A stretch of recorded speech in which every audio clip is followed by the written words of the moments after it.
Hi, I'm Luke Hindmarsh. And I'm Damien Humphreys. We are. In Deep Crit. Last time we saw you, we were dealing with the Cleric class and its domains within the Player's Handbook for Dungeons and Dragons 5th edition. Well, there's quite a few domains, as you will have seen, and we had 3 left to cover, and we decided to split the video so that we could deal with them in sort of more manageable chunks. So this video is going to be a little shorter than the last one, and we're going to focus on the Tempest Domain, the Trickery Domain, and the War Domain. First up, Tempest Domain.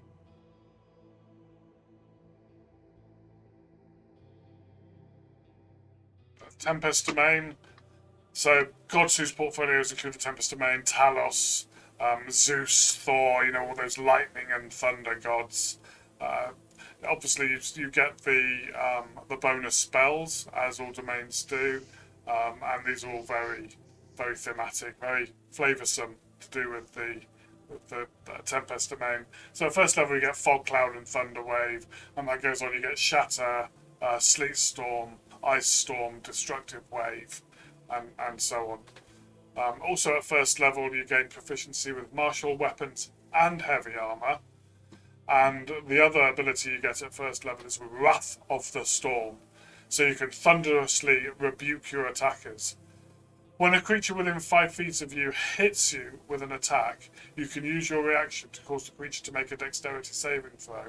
And if they fail that saving throw, they take 2d8 lightning or thunder damage, your choice, and half as much on a successful saving throw. And you can use that a number of times equal to your wisdom modifier, regaining all expended uses on a long rest. At second level, as Channel Divinity comes in, you gain Destructive Wrath. It allows you to use your Channel Divinity to make sure that if you roll lightning or thunder damage, so it synergizes with Wrath of the Storm, you get to deal maximum damage instead of rolling. And at 6th level, Thunderbolt Strike. When you deal lightning damage to a large or smaller creature, you also push it, or can also push it up to 10 feet away from you. There is no saving throw connected to that. 8th level, you get the Divine Strike ability, so this is playing into that Divine Strike or potent spellcasting ability, which is possibly altered by the optional rule in Tasha's for Blessed Strikes if you're using that. But with the Divine Strike, you can, once on each of your turns when you hit a creature with an attack, you can cause the attack to deal an extra 1d8 thunder damage to the target, and that increases to 2d8 when you hit 14th level. And then at 17th level, the capstone ability is Stormborn, and you gain a flying speed equal to your current walking speed whenever you are not underground or indoors. And there we have the Tempest Domain. Striking like a bolt of lightning. Yeah, I like this. It's obviously playing to people who want to be Thor or something, but I mean it's also pretty cool and quite a lot of fun.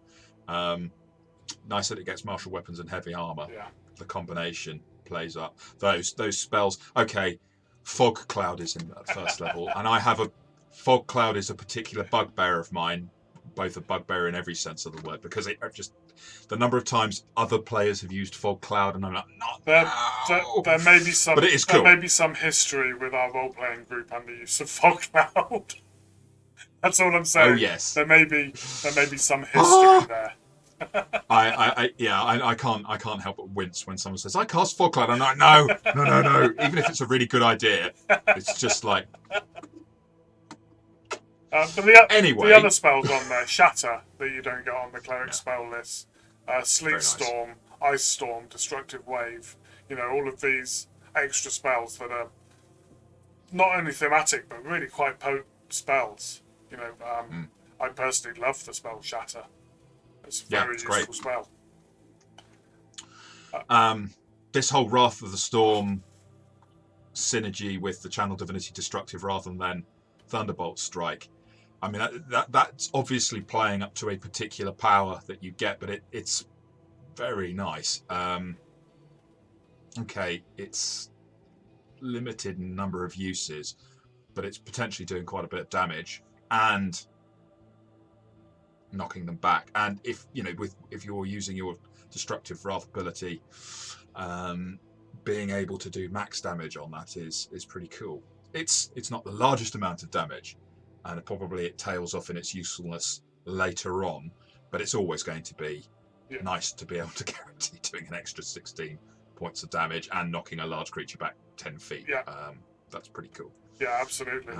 And the Divine Strike, this is something that a lot of the domains get, and or the Blessed Strikes from Tasha's.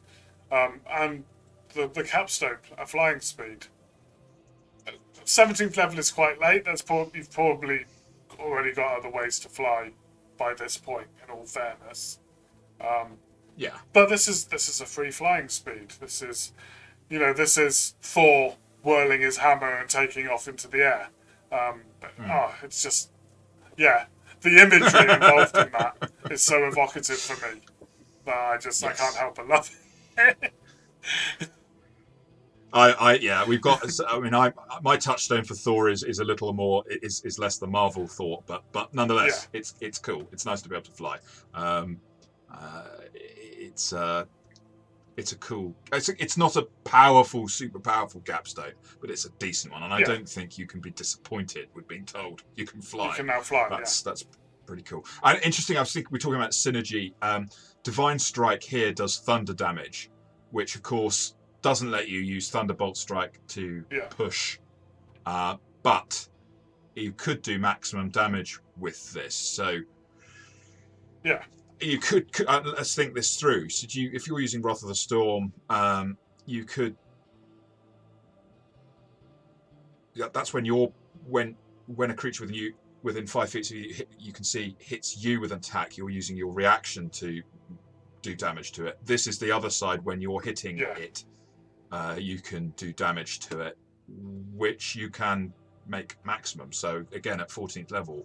Yeah, I probably wouldn't though, because the Destructive Wrath is a channel divinity, so you only get a couple of uses of it. So I'd probably save that for my high level cast Shatter spell. Make sure I do maximum damage to everybody in that area. Yeah. I mean, I suppose it all depends on what resources you've got left. It's just it does synergize. It's just interesting that you can't do the pushing back with thunder damage. I'm not sure the logic behind that, but maybe they felt this is a very powerful domain.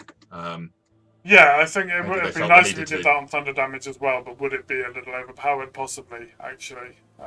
But on the edges of this is the crit for me. This domain is the crit. Adds so much to being a cleric. Adds that kind of martial capability.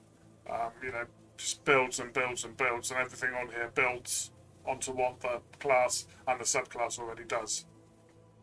Yeah, interesting. It's looking at a cleric different from the life domain where you are classic cleric. This is warrior cleric, very strongly, with a lot of power attached to it. And I think as a result, I agree, it's the crit. Yeah, definitely.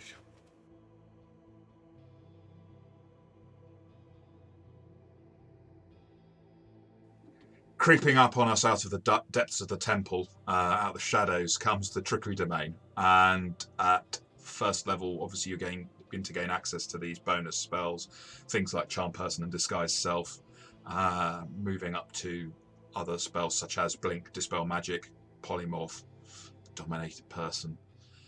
Also, at first level, when you choose the domain, you gain the ability called Blessing of the Trickster to give advantage on stealth checks to willing creatures other than yourself with a touch, and it takes an action, lasts for an hour, or until you use the feature again. When, with the exception of it using your action, it does not have a limit on the number of times you can use it. And then at second level, your Channel Divinity ability is called Invoke Duplicity, where you can create an illusory duplicate of yourself. As an action, you create a perfect illusion of yourself that lasts for 1 minute, or until you lose concentration as if concentrating on a spell. Appears in an unoccupied space that you can see within 30 feet of you, and with your bonus action, you can move it up to 30 feet to a space you can see. but it must remain within 120 feet of you. And whilst you have this illusion active, you can cast spells through it as though you were in that space, but you must use your own senses, so you can't see through its eyes. And additionally, when both you and your illusion are within 5 feet of a creature that can see the illusion, you have advantage on attack rolls against that creature because of the distraction of the illusion being right there as well. Then when at 6th level you're getting another option for Channel Divinity being Cloak of Shadows, and when you use your Channel Divinity you can use it to become invisible until the end of your next turn. Obviously, in a standard way with invisibility, you become invisible if you attack or cast a spell. Indeed. 8th level, you get the Divine Strike ability, so you can infuse your weapon strikes with poison as a gift from your deity. So once each turn, when you hit a creature with a weapon attack, you can cause the attack to deal 1d8 poison damage, which increases to 2d8 at 14th level. Again, can be swapped out with the Blessed Strike ability in Tasha's Cauldron of Everything. Finally, moving on to the Capstone ability at 17th level, Improved Duplicity. You can create 4 duplicates of yourself instead of 1 when you use Invoke Duplicity, and as a bonus action on your turn, you can move any number of them up to 30 feet to a maximum range of 120 feet. So, is this Trickery Domain a trick, or is it a treat? A trick or treat, indeed. I think mostly it's a treat. I really like the spell list. If I had a massive criticism, I would swap out the Cloak of Shadows at 6th level for just having invisibility on the spell list. And maybe something else at 6th level. I'm not sure what, but it feels... The Cloak of Shadows feels like, okay, cool, well, it's invisibility. It takes the Channel Divinity, only lasts a turn. Yeah, it's not...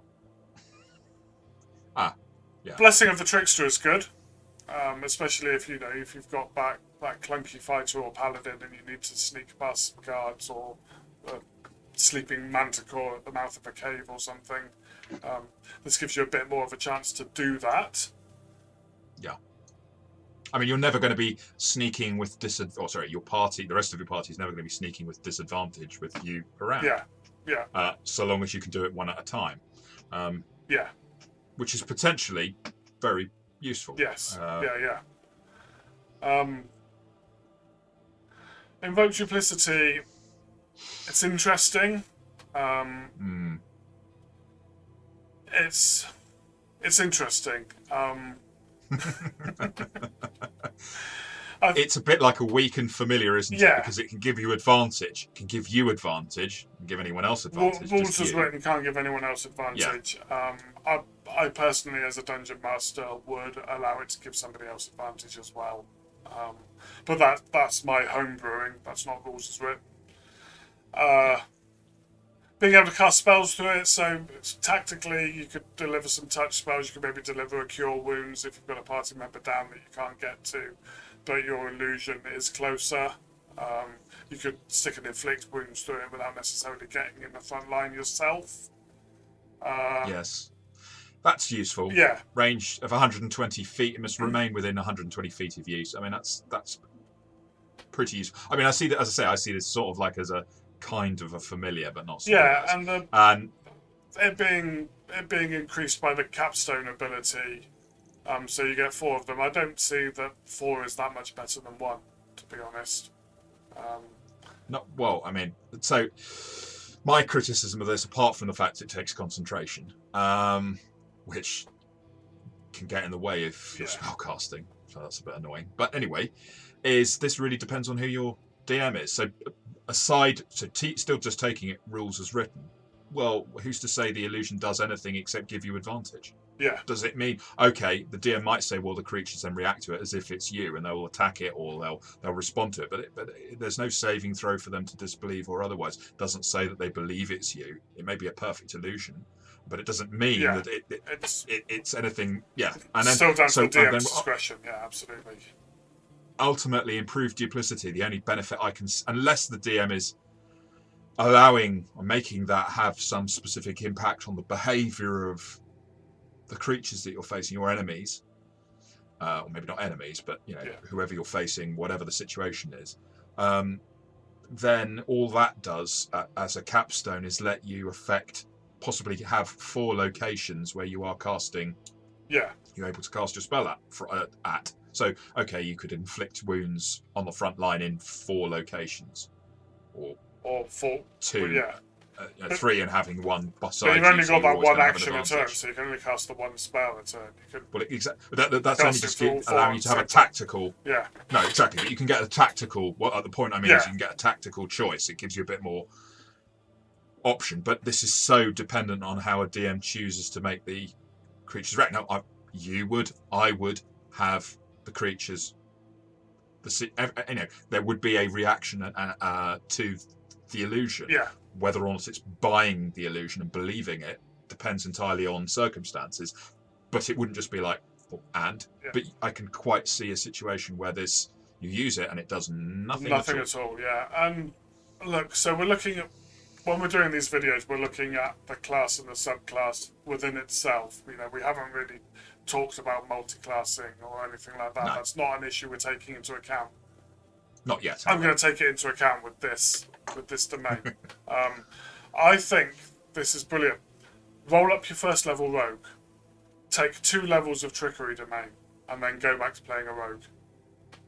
And you will get some synergy with that, because you will always be able to have advantage when you invoke duplicity. Okay, you'll only get it once, but at that time when you need that advantage, you can have a minute of having this extra you on the battlefield that will give you advantage, and thereby give you your sneak attack every round. Yes. I wouldn't play it otherwise. I just wouldn't play it. I actually had this. I actually rated this higher when I first looked at it because of the spell list. So I had this as quite good crit because of the spell list. I think it sneaks in, doesn't it? I don't think it does. No? we this is one that, doing the video, we've slightly changed our opinion, or Damien has. I'm still in 2 minds whether I suppose either it's good crit or it's not, and therefore if I can't be certain it's good crit, then it's crit and miss. Yeah, I think it's crit and miss. I thought it was good crit because of the spell list, and maybe that's because it's got polymorph on the spell list, and I'm well known for my love of the spell polymorph. I think if you knew how your DM played with illusion and that you had a DM who was going to accept illusion and I'm not going to say deal with it the way it should be dealt with, because that would be prescriptive, and I don't think I have a right to say that. But if you were going to get a favourable reaction more often than not by using this, then this could become pretty powerful. But it isn't rules as written clear that that's what it's meant to be, and you're going to feel disappointed. I think that's what's going to happen. You would use this. The DM doesn't have the creatures react. You're going to feel disappointed and slightly irritated and angry, and it's a potential source. It's not that there are that many of them, but this is a subclass or a domain that is a potential source of conflict at the table about whether or not an ability works the way it says in the book. And I don't think this is particularly well thought out as a domain. It could be really good. And they just have not. Would I pick this over playing a rogue? Almost certainly not. Would I pick this over playing a bard? Definitely not. No. But I can see, so there are pop culture, there's fantasy novels. Lies of Loch Lamora, where you've got like the priest of thieves with, several rogues in joint service to the god of thievery, and it really works. It's a very nice story, and I could well imagine having a party that was all about rogues and having the leader. It would be brilliant, but I would, as DM, homebrew the crit out of this to bring it up to what I think it should be. If you were playing a Thieves Guild based campaign, but not restricting everybody to playing rogues, this will fit in quite nicely, and possibly scrape it over the parapet into good crit. But I think as it Have is, a chat with your DM. as it is in most games, this is crit and miss. Yeah, I think so.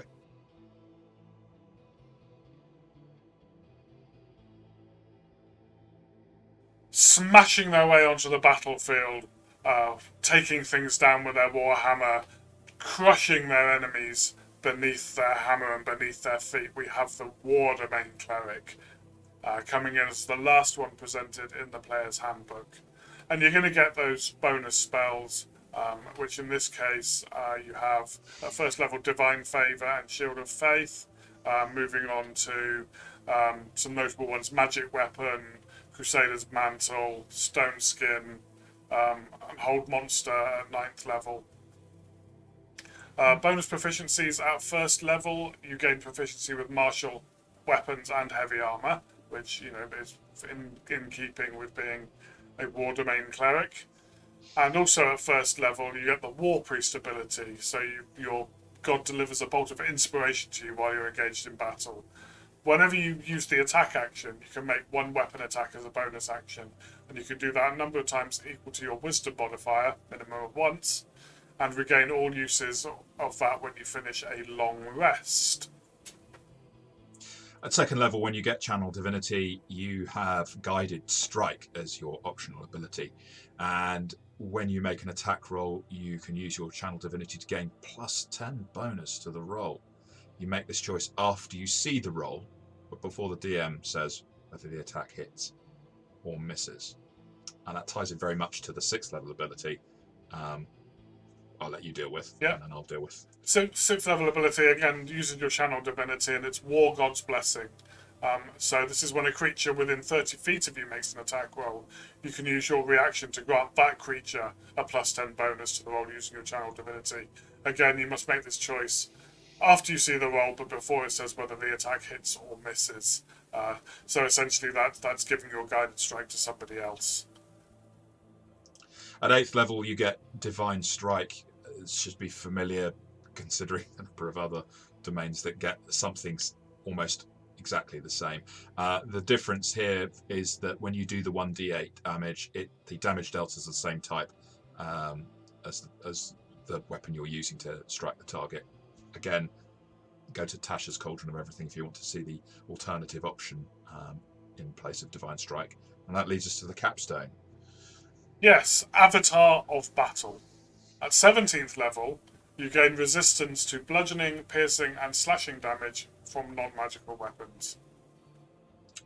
Yeah. Well, war. What is it good for? What is it good for? Yeah. What is War it? never changes. We could get ourselves into a lot of copyright trouble, but the fact is... So, you want to like this, I want to like this. Oh, I so want to like this. I so want to like this domain. And it's, War Domain Cleric. And I've played one. I played one from level 1 to 11. And it starts off really strong. Right out the gate, it's really strong. Divine Favour is not on the Cleric spell list, so that's a nice additional spell. Shield of Faith is, but you get it as a bonus spell that you don't have to prepare. Proficiency with martial weapons and heavy armour. Yes, please. I can now at first level I can be wearing that chainmail and wielding that nice big two-handed weapon. And the War Priest, the bonus action attack, is great until you hit 3rd level, when you get Spiritual Weapon, which you get as a domain spell. So you always have Spiritual Weapon prepared, and does more damage than pretty much any weapon. I mean, unless, I suppose, if you are wielding, there's no reason why you couldn't be wielding a maul, nice two-handed weapon, and then take a feat, Great Weapon Master. Suddenly you're starting to do more damage with your melee attacks than you are doing with your spiritual weapon. But yeah, you're having to use a feat to get there, so that's kind of sort of twisting our analysis. Yeah, it is a little bit. And the spiritual weapon is radiant damage as well. as opposed to and at range, and at range yeah, and all all this kind of stuff. It's just more, I think. So when I played a war domain cleric, I stopped using the war priest ability as soon as I got spiritual weapon. yeah. I didn't use it again because my bonus action was to use spiritual weapon. There are subclasses in other classes that aren't fighters that get extra attack. Yeah. Of all the cleric domains, why on earth wouldn't war Yeah. get? Well, maybe that would have been OP, but then you just tone down everything else. I just think that this is not very impressive. Guided Strike and War God's Blessing appears very good. It uses your channel divinity, so maximum by 14th level you're only getting 3 of those anyway. Per short rest, still. But rest, but take something like the Sharpshooter ability. Okay, it's a +5. Oh, sorry, it's a -5 to attack, but a +10 to damage. Again, we're not. It's confusing to compare subclasses with feats, but you have to be careful with that. But yes, it's. I mean, so you could. This would allow you to have the absurd situation where someone rolls a critical, and you give them +10, and they would have actually hit the target AC in theory. But of course, they'd still miss, I should say. But yeah. So if they, I mean, but by this kind of level, I guess if somebody rolls between a 2 and a 10, it's going to be useful. After that, it's probably you're probably using then guesswork as to whether it's going to be needed or not. It's such a limited resource. But then again, what else are you going to be using your channel divinity for if there aren't undead around as a war? Yeah. Domain cleric. It could be. The phrase you like to use a lot, clutch. It could be clutch. It could be clutch. Avatar of Battle. What a great name! What a great name! Avatar of Battle. Ability. I am the Avatar of Battle. Oh, I get an ability that barbarians get at 3rd level. Yes, but bear barbarians. I mean, they are pretty. Yeah. Yes. This is ridiculous. This is just all barbarians get it when they're raging at 3rd level. That's true. Yes, you're quite right. Sorry. Bear barbarians get it to all damage. Yes, that's right. Level. So it's even better. Yeah. Okay, so you don't have to be raging to do it, but 17th level resistance to bludgeoning, piercing, and slashing damage. And so, what? Like, I mean, I'm trying hard not to swear. To be honest, it's really disappointing. It's really disappointing as a so-called capstone ability. I so wanted to like this domain, and I think levels 1 and 2, it's good crit. It's a weak paladin, isn't it? That gets weaker as it gets weaker up in level. So, in the campaign I played a war domain cleric in, we started with me and 2 paladins. Only one of the paladins survived to the end, to be honest, and my war domain cleric didn't make it all the way to the end. But my power level dropped off significantly compared to the paladin over the course of from level 1 to level 11. Right at the beginning, I was right up there, and it was due to some really lucky dice rolls that Bjorn survived at all. The party started calling him Bjorn the Unkillable because I would get down to 3 hit points and then be basically beating things with my bare hands because I dropped all my weapons and still surviving the fight somehow. And that was due to luck rather than the class, and a bit of role playing on my part as well. I'll pat my own back for that. But he died, and I had a chance to resurrect him, and I had a conversation with the dungeon master, and I've resurrected him as a different domain. Says all you need to say. Yeah, which I'm thoroughly enjoying. I would absolutely play a war priest, but not in Dungeons and Dragons 5th edition with this domain. I think this is hugely disappointing. Once you really analyse it, if you want to be a priest, if you want to be a cleric of a god of war, be a cleric of a god of war. Be a cleric of Tempest, but take the Tempest Domain. Yeah. You know, take the life domain. You know, be Yeah. the cleric of Tempest that keeps the troops fighting. Yeah. I so wanted to like this. I've downgraded this even further than I had before we started recording. This is a crit sandwich.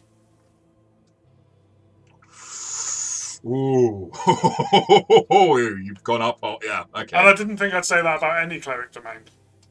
No, Because I like playing clerics, and yes, you'll always be a cleric. You'll always have fun playing a cleric. But this just takes away. This just takes away from. It makes you do something that you are not designed to do. I think I'm not quite as brave as to put it into crits. I wouldn't play a war domain cleric. I would play a different domain and pretend to be. Yeah. But yeah, I see where you're going for. For me, I think I'd still say it's at the low end of crit and miss, because the spells, some of them are quite. Oh, I don't know. Yeah, some of the spells are quite. You've nice. got the experience. No, you know what? I'll go. I have not played a war domain cleric in 5e, and you have. So as far as I'm concerned, if you tell me you think it's a crit sandwich, then it's a crit sandwich. Because what it does is it pushes you towards a play style that it is not designed to support. No, pushes you towards a frontline paladin style of play style that you'll never keep up with the paladin with. Yeah, it talks the talk of fighting on the front line, but can't walk the walk. No. Okay, well then in that case, not that I care about being agreeable, but in this instance, I will take your, because you've got the experience of it. So maybe you've played a war domain cleric and it absolutely rocked. Yeah. And we're totally wrong about that. And Damien just was very unlucky with a different experience. Maybe if you hadn't had the paladins in the party, you'd have never got to feel like that. Perhaps. But then again, if you'd have had some barbarians in the party. Yeah, we had a barbarian later on. It was I'll just stand over here and watch, shall I? Yeah, I can see how frustrating that would be. Yeah. But if you know, by all means, disagree with us and tell us where we got that wrong, or at least that your opinion and your experience differs. And any of the other domains on this video and the previous video on the Player's Handbook, if you've had a different experience, let us know in the comments. Let us know if perhaps, there's a mechanic here that we've missed, or there's something that can be used in a different way to change one of these classes from what we believe it to be. And what you can expect from us next, we're going to be looking, of course, carrying on with looking at the clerics. So we'll be looking at Xanathar's Guide to Everything, Tasha's Cauldron of Everything, and maybe some domains from other sources that are still official. Yes. But more on that when the time comes. Indeed. Until then. Cheerio.